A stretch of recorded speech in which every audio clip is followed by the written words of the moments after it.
दिल्ली विधानसभा में आज CAG report को लेकर हंगामा हुआ। स्पीकर ने तय किया कि यह गंभीर मामला है और इस रिपोर्ट को पीएसी के पास भेजा जाएगा।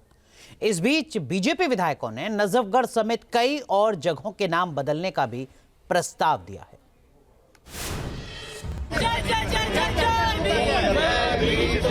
बीजेपी की तानाशाही।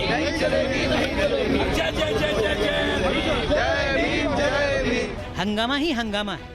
विधानसभा के बाहर निलंबित 21 विधायकों का हंगामा है तो अंदर कैग रिपोर्ट से निकले भ्रष्टाचार पर हंगामा है। दिल्ली की राजनीति में सियासत का नया चैप्टर नए कीर्तिमान गढ़ रहा है। सेशन को 3 दिन के लिए एक्सटेंड किया गया है।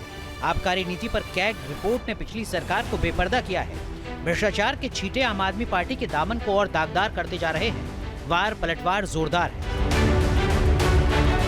जो ये ऑर्डर कि आम आदमी पार्टी के विधायकों को 3 सिटिंग के लिए बाहर निकाला गया, लेकिन आज तक दिल्ली विधानसभा के इतिहास में, पूरे देश के संसद के इतिहास में किसी भी विधानसभा परिसर से, किसी भी यहाँ संसद के परिसर से एक चुने हुए विधायक या एक चुने हुए सांसद को परिसर से एंट्री के लिए रोका गया हो, ये भारत के 75 साल के इतिहास में कभी नहीं हुआ है। दिल्ली की जनता के मुद्दे पे चर्चा ना हो ऐसी साजिश इस विधानसभा में हम नहीं करने देंगे। और आज का जो निर्णय है, ये निर्णय तो परसों हो ही गया था। ये अध्यक्ष जी का निर्णय है, कानून सम्मत निर्णय है, रूल बुक के आधार पर निर्णय है। और मुझे लगता है कि आम आदमी पार्टी के लोगों को ये समझ जाना चाहिए कि आप दिल्ली के मुद्दे पर चर्चा करें, सदन को गरिमापूर्ण तरीके से चलाएं। ये आवश्यक है, दिल्ली के लिए आवश्यक है।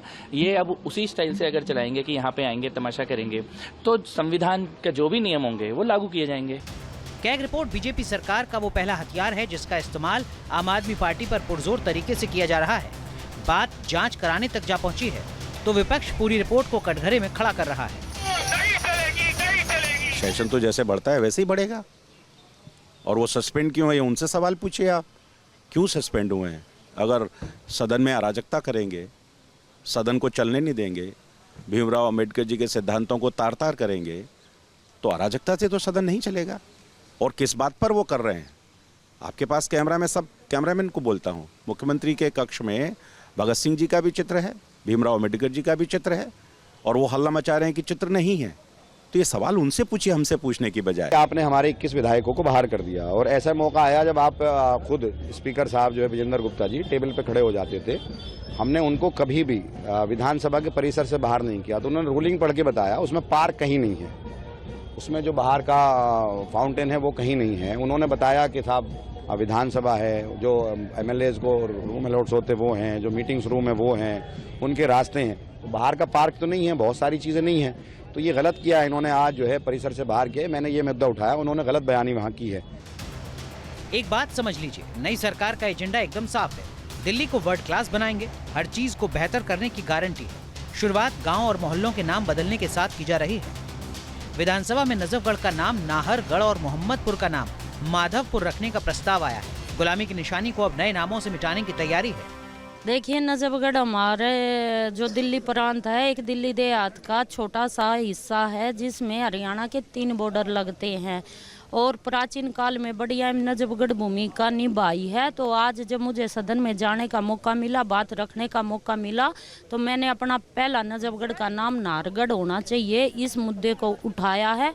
और मुझे बड़ी उम्मीद है कि जल्दी मेरे नजफगढ़ का नाम नाहरगढ़ किया जाएगा। आरकेपुरम विधानसभा के अंदर हमारे एक गांव का नाम मोहम्मदपुर गांव है, जिसको कॉरपोरेशन ने बहुत लंबे समय पहले माधवपुरम गांव के नाम से चेंज करने का प्रस्ताव पास कर दिया था। उस प्रस्ताव को विधानसभा में पेंडिंग चल रहा है काफी लंबे समय से। अभी तक आम आदमी पार्टी की सरकार थी, उन्होंने उसको शायद कहीं गड्ढे में दबा रखा होगा। अभी मैं इस मुद्दे को कल जैसे टाइम मिलेगा आदरणीय स्पीकर साहब से या मंडे को समय मिलेगा, इस मुद्दे को मैं उठाऊंगा कि माधवपुरम का नाम आरकेपुरम की जनता और खासकर जो वहाँ के गांव के सब लोगों की मांग है कि माधवपुरम किया जाए, तो माधवपुरम गांव का नाम रखने का प्रस्ताव कल मैं अपनी तरफ से स्पीकर साहब के सामने इसको रखने वाला हूँ। दिल्ली में नई सरकार को कामकाज संभाले अभी हफ्ता भर ही हुआ है, लेकिन बीजेपी सरकार फुल फॉर्म में है। शीश महल से लेकर आबकारी नीति पर केजरीवाल सरकार के पन्ने सार्वजनिक हो चुके हैं, लेकिन अभी ये सिलसिला रुकने वाला नहीं है। आने वाले दिनों में दिल्ली की गर्मा गर्म राजनीति के कई और अध्याय आने बाकी हैं। दिल्ली से हरीश झा के साथ team news nation. News nation अब व्हाट्सएप पर खबरों के ताजा अपडेट के लिए न्यूज नेशन के इस QR कोड को स्कैन करें।